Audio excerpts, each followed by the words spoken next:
আম্মু আমি আর যাবো না।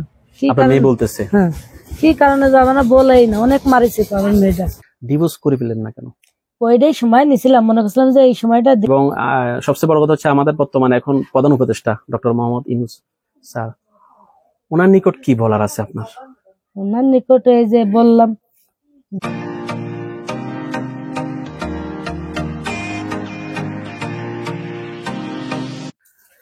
আমি এখন শিশু আসিয়ার আম্মুর সাথে কথা বলবো। আসসালামু আলাইকুম। ওয়ালাইকুম আসসালাম। আপনি কেমন আছে সেটা আসলে জিজ্ঞেস করার মতো ভাষা আমার নেই, তারপরও জিজ্ঞেস করতে হয়। আসিয়ার তো দাফন হলো 3-4 দিন তো হয়ে গেছে ওর মৃত্যু। বৃহস্পতিবার রাত্রে। ঊর্ধ্বতন কর্তৃপক্ষ যারা আছে, আমাদের মাননীয় প্রধান উপদেষ্টা বা যারা এই আইন শৃঙ্খলা বাহিনীর যারা ঊর্ধ্বতন কর্তৃপক্ষ আছে, তাদের নিকট কি চাওয়ার আছে? এবং আসিয়ার সাথে মায়ের যে মেয়ের একটা ছোট বাচ্চা, তারপরও যে স্মৃতি থাকে, সবকিছু আপনার মতো করে যদি বলতেন। এত কিছু তার বলতে পারতেছি না। ওর বয়স কত ছিল?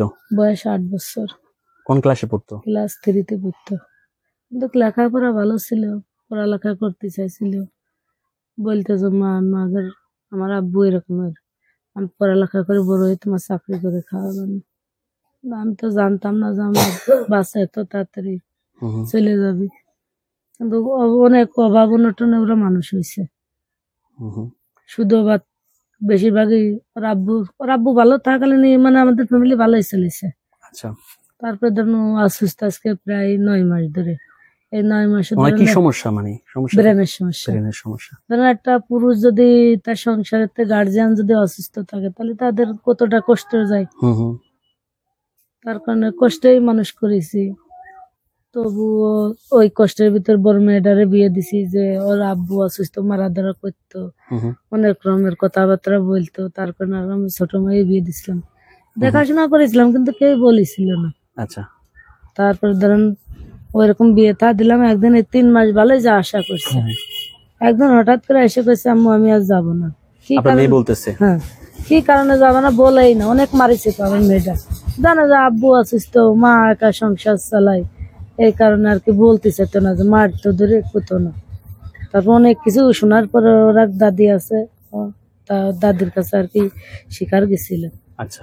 যে মা আমি এরকম বাইরে যাচ্ছি, তা আমার পিছনতে এরকম জড়াই ধরেছে খাটো করে। লোকটার নাম কেরম, অত কিছু আর ভেঙে বলিনি। তো ধরেন খাটোর ভিতরে শ্বশুরি বাড়িতে খাটো করে চেঁচায় উঠলে সারিছিল। তাই ওই কারণে ভয় পেতে যাতেছে তো না, আমি যাব না যদি আমার আবার কোন সমস্যা। তারপর ধরেন আমি ওদের ফ্যামিলিতে জানালাম, তা কয় যে না এরকম কোনো ঘটনাই হতে পারে না, আমাদের বাড়ি কোনো লোকই আসতে পারে না। এটা কে বলতেছিল? মনির শাশুড়ি। আচ্ছা। তারপর ধরেন শোনামেলা করে পরে নিয়ে আসছিলাম। নিয়ে আলি পরে জামাই এসে বুঝো করাই নিয়ে গেছে। নিয়ে যাওয়ার পরে বলে মারলি ওই দিনকে রাত্রু মারিছে। মারার পর ওই বাচ্চাটা আর কি দেখে লাইছিল, দেখে বলে কইছিল যে আমি জামাই কি জন্য মারছে এগুলো বলছে, এই জন্য এগুলো প্রকাশ করছে, এই জন্য মারছে না। এখনো বলি নেই, মানে আর কি নেশা করে আসতো। কে নেশা করতো? জামাই। আচ্ছা, মেয়ের জামাই। আচ্ছা আচ্ছা। তারপরে ধরুন ওই রাত্রি আর কি ওই ঘটনাটা ঘটেছে।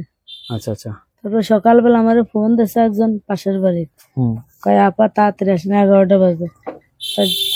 কি হয়েছে? কয় মনি একটু অসুস্থ। তখন আর কি আমি গেছি, যাই আর বাড়িতে পাইনি। তখন 11টা বাজে পাশের লোকজন দেখে চেঁচাইছে, তখন আর কি মাগুরা সদরে ভর্তি করছে। ভর্তি করার পরে ধরুন আমি যাওয়ার পরে পুলিশ কেস তো ওটা ধরুন দেখার সাথে সাথেই জানাজানি হয়ে গেছে, আমি যাওয়ার আগেই। তারপর আমি যখনই গেছি তখনই আর কি মেয়ের শাড়ি পালাইছে। আচ্ছা আচ্ছা, মানে শাশুড়ি। হ্যাঁ। তা ওখান থেকে আর কি মনির সিস্টার তারা আর কি যে একটা স্যালাইন মানে ধরাইছিল, তারপর আর কি বললো যে আমরা পারতেছি না। ওখান থেকে ফরিদপুর নিছি, ফরিদপুরে তাই ঢাকা নিছি। ঢাকায় ওনে এসিওতে বৃহস্পতিবার নিলাম, শুক্রবার ছিল, শনিবার দিনকে ধরেন আবার তাই সিএম বসে নিছি। কথা বলার সময় রোদ করতেছে তো, এই জন্য এটা মোবাইল হয়ে যাবে। ওই জায়গাতে ধরেন 7 দিন থাকিছি আমি, ওই যা 6 দিন থাকা করছি। হাতে ছেড়ে না রেসে দেখছি, কিন্তু আমার মনে কথাও বলি নেই, চোখ করেও চাই নেই, কিন্তু এই যে হাত আর এই পা নড়াইছে। এটা কি মৃত্যু 2 দিন আগে? হ্যাঁ। তখন আমি স্যারকে ডাক দিছি, স্যারেরও আর কি আশ্বাস পাইছিল ওইটুক দেখে। তো আমি আবার ডাকতেছি, আম্মু আসিয়া, আমি তোমার মা, কথা কও তো। তখন আর কি স্লাইড ভাবে অল্প একটু চোখ করে 2 চোখের পানি ছেড়ে দিছিল। ওই যে তখনই চোখ বন্ধ হয়েছে, আর হাত পা আর নড়াইলো না, ওই একবার একটু দেখা গেছিল। তা কি বলবো এখন, যে আমার ধরেন সবার কাছে একটা দাবি আছে যে আমার বাচ্চাটা যেরকম মারিছে ওই রকমের আর কি ওদের থানা হাজতে মারার দরকার না, যাতে জনগণের সামনে মারে, যাতে গণ দুলাই দিয়ে ফেসে একবারে মেরে ফেলা দেয়, মানে জনসম্মুখে যাতে একটা বিচারটা হয়, যাতে অন্য লোকেরা ভয় পায় এরকম কাজ করার আগে, সেরকম যাতে ওরা মারে। আচ্ছা, আমি আরেকটা কথা বলবো, এই যে আপনার মেয়ের জামাই বা শ্বশুর, এদের যে যে এখন পুরো ঘটনা প্রকাশ পাওয়ার পর জানছেন না আগের থেকে চরিত্রের সমস্যা ছিল এরকম? ওর আগে থেকে জানি নেই, এখন জানাজানি হয়েছে। মনির আব্বু বলে, শ্বশুর বলে আরো 2টা বলে মেয়ে লিখেছে, এরকম এখনো জড়িত আছে। আচ্ছা, এখনো তার কেস চলতেছে। আর মেয়ের স্বামী বলে আমার বাচ্চা নেওয়ার আগে বলে আর কি বিয়ে আর একটা করেছিল। আচ্ছা, আপনার এই মেয়ের বিয়ে হয়েছে কয় মাস? এই তো 3 মাস, নভেম্বর মাসে বিয়ে হয়েছে। কোনো ছেলে মেয়ে তো 3 মাস না। আচ্ছা, কিছু মানে হাজবেন্ডে কি করে, চাকরি কি করতো, মানে কিছু করে কিনা? রাজমিস্ত্রির কাজ করতো। রাজমিস্ত্রির কাজ করতো। তো মেয়ে কি শুধু আপনার শ্বশুরের কথা বলছেন না, সবগুলাই কম বেশি মানে খারাপ আচরণ করতো? ওই দিনকে ওই শ্বশুরের কথাই বলেছে। আর স্বামী ধরে মারতো, ধরেন সংসারে স্বামী স্ত্রী তো অনেক সময় বাদে, ওইটা আমি কেয়ার করছিলাম না, কিন্তু এইটাই করেছিলাম। এত দূর হয়ে যাবে তা তো আমি জানি। এখন আমার কথা হচ্ছে যে এত ছোট একটা মেয়ে, আসিয়ার কথা বলতেছি, কেন এটা কি কেন করতে পারে আপনার কি মনে হয়? কেন করছে, ও বলে দেখে ফেলাইছিল, ওর আপারে মারিছিল। আচ্ছা, দেখে ফেলায় কান্দিছিল, তখন কইছিল যে আমি আমার মা। এটা কি মানে আপনার মেয়ের জামাই দেখছে? মানে মেয়ের জামাই যে মারতেছে আপনার ছোট মেয়ে দেখছে, সে বলছে যে মানে মাকে বলে দিবে এরকম কিছু চাইছিল, কিন্তু ওর রুমের কোন লোক টোক শাশুড়ও আগে আসছিল না, শ্বশুরও আগে আসছিল না। কিন্তু মনি আর কি মরে যে ওইরকম অজ্ঞান হওয়ার আগে বড় মনির কাছে বলেছিল যে দুলিয়া ভাই আমার ঘরতে বাড়ি করে দিয়ে তাও এগুলোতে ধরা দিছিল। কারে ধরাই দিছে? আপনার মেয়েকে?